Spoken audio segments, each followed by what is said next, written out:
Hello and जय श्री राम। सभी students यहाँ पर ध्यान देंगे। प्री बोर्ड परीक्षा 2024-25 विषय हिंदी आपका कक्षा 10वीं का पूरा पेपर फुल सॉल्यूशन जो कि आपका 70 नंबर का होने वाला था, उसका फुल सॉल्यूशन करने का आपसे वादा किया था। तो पूरा वीडियो देखेंगे आप लोग लास्ट तक, क्योंकि इससे पहले वाले वीडियो में जो है आपको बता दिए थे ऑब्जेक्टिव जितने भी है, और आज के इस वीडियो में हम लोग जो है 2 अंक, 3 अंक, 4 अंक और 5 अंक वाले सभी प्रश्न देखने वाले जो कि आपको हिंदी में पूछने वाले हैं। तो सबसे पहले आपसे निवेदन करता हूँ, डिस्क्रिप्शन बॉक्स पर लिंक दिया है इस वीडियो के पार्ट 1 का। अगर आपने हिंदी प्री बोर्ड परीक्षा का वो पार्ट 1 नहीं देखा तो आप जो है पहले जाकर वह वीडियो देख लीजिएगा, वो सब्जेक्टिव वाला। इतने में आपको जो है यहाँ पर 2-2 अंक के प्रश्न बता दूंगा। तो सबसे पहले आपको जो है एक फास्ट रिप्ले दिखा देता हूँ उस वाले वीडियो का। तो देखो यहाँ पर कुछ इस प्रकार से वो वीडियो था जिसमें कि मैंने जो है आप लोगों को वीडियो बताया था, ठीक है। तो यह आपके सामने रिकैप चल रहा है। बिल्कुल इसी प्रकार से मैंने जो है आपको 1 बाय 1 सभी सही विकल्प पढ़कर समझाए थे और इनके उत्तर भी बताए थे। उसके बाद प्रश्न क्रमांक 2 आपका आया था, रिक्त स्थान की पूर्ति कीजिए, जिनको भी मैंने आपको अच्छे से समझाया था। फिर चाहे वो आपका सही विकल्प, सही जोड़, रिक्त स्थान, एक शब्द या फिर सत्य असत्य, तो आप लोगों ने देख लिया रिकैप। अब आंसर के लिए शुरू हो जाइए। 3, 2, 1। Welcome back students. तो अब यहाँ पर शुरू करेंगे हम लोग जो है आपकी आंसर की धुआंधार सीरीज। तो सबसे पहले प्रश्न क्रमांक 6 देखो, रीतिकाल को श्रृंगार काल क्यों कहा जाता है, इसके अथवा में प्रगतिवाद की कोई 2 विशेषता बताइए। उसके बाद 7वां देख लो, जयशंकर प्रसाद अथवा नागार्जुन के काव्यगत विशेषता सहित 2 रचनाएं और साहित्य में स्थान बताइए। उसके बाद गोपियों के अनुसार राजा का धर्म क्या होगा, या फिर राम लक्ष्मण परशुराम संवाद के बारे में आपको जो स्वभाव स्पष्ट करना है। और उसके बाद अगला देख लो, नवा है कवि निराला और आँख फागुन सुंदरता से क्यों नहीं हट रही है। 11वां देखे दोहा छंद के लक्षण और उदाहरण लिखिए, ठीक है। 12वां देखे कपास दे भाऊ सूत्र अनुसार कहानी के तत्वों के नाम लिखिए।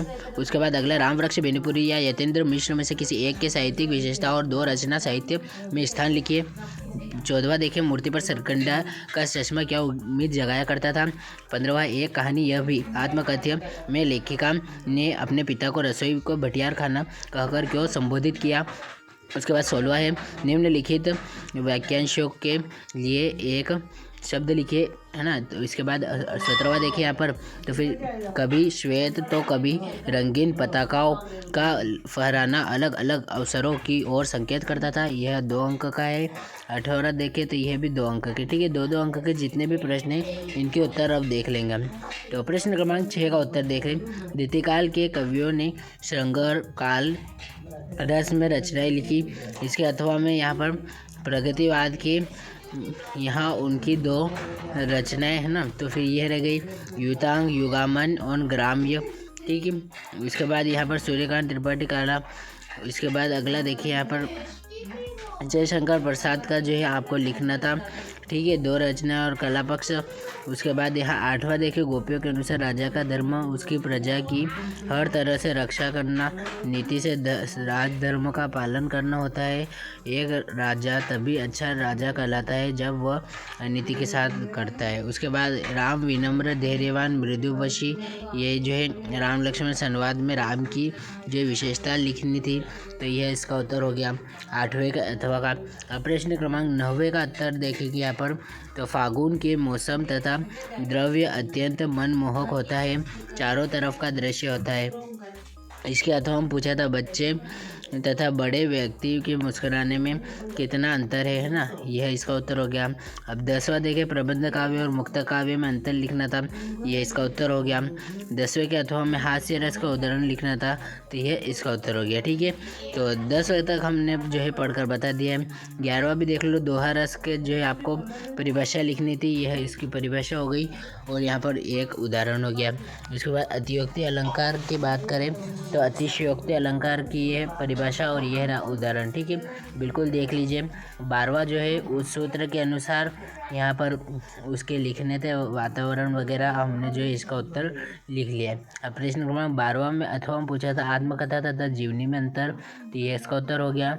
अगला देखिए यहाँ पर 2 रचनाएं लिखनी थी, तो निबंध गेहूँ बनाम गुलाब, है ना, और संस्मरण में जंजीरें और दीवारें, ठीक है। यहाँ प्रश्न क्रमांक 13वां के बाद 14वां देखा था मूर्ति पर सरकंडे का चश्मा क्या उम्मीद जगाता है, तो यह इसका उत्तर हो गया, ठीक है। तो 14 हो जाते हैं। अब इसके बाद अथवा का प्रश्न देखेंगे। प्रश्न मैं पढ़कर नहीं सुना रहा हूँ क्योंकि इसका जो है PDF आपको ऑलरेडी मैं भेज चुका हूँ टेलीग्राम चैनल पर। अगर आपने अभी तक शेयर जो है ज्वाइन नहीं किया है Telegram channel Panchal studies official, तो अभी कर लीजिए। डिस्क्रिप्शन बॉक्स पर हमने जो है लिंक दे दिया है ना।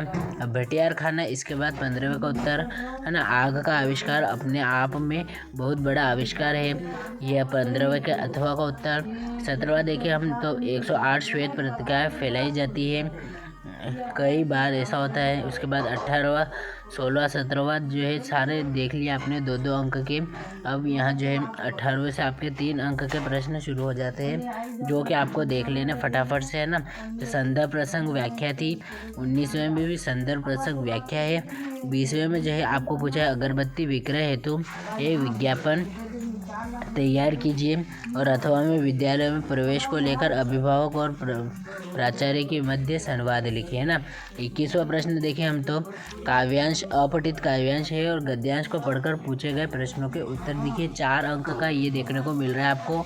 उसके अथवा में यहाँ पर देखिए तो इसमें भी सेम टू सेम यही है।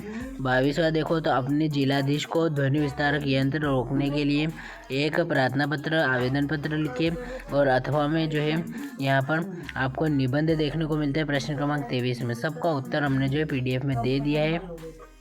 तो उत्तरों से भरा PDF आपको मिल जाएगा हमारे टेलीग्राम चैनल पर। अगर आप अभी तक ज्वाइन नहीं किए तो डिस्क्रिप्शन बॉक्स पर लिंक दिया है, जल्दी से ज्वाइन हो जाइए।